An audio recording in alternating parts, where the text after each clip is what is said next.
ಮೊನ್ನೆ ನಾವು ಬಂದಾಗ ನೋಡ್ಯಾರ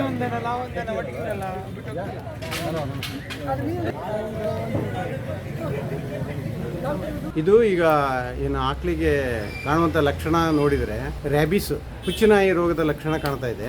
ಅದಕ್ಕೆ ಈಗ ತಗುಲಿದ ಮೇಲೆ ಯಾವುದೇ ಔಷಧಿ ಇರೋದಿಲ್ಲ.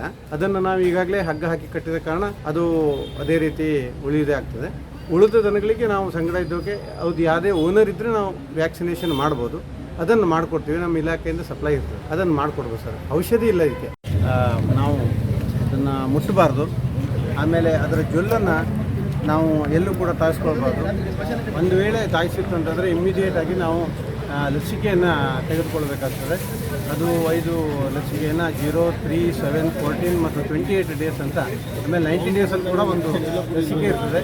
ಸರ್ಕಾರಿ ಆಸ್ಪತ್ರೆಯಲ್ಲಿ ಅದು ಲಭ್ಯ ಇರ್ತದೆ. ಆ ಲಸಿಕೆಯನ್ನು ಯಾರೇ ಅದನ್ನು ಮುಟ್ಟಿದ್ದಿದ್ರೆ ಅಥವಾ ಜೊಲ್ಲನ್ನು ತಾಯಿಸ್ಕೊಳ್ಳೋದಿದ್ದರೆ ಅದನ್ನು ತೆಗೆದುಕೊಳ್ಬೇಕಾಗ್ತದೆ.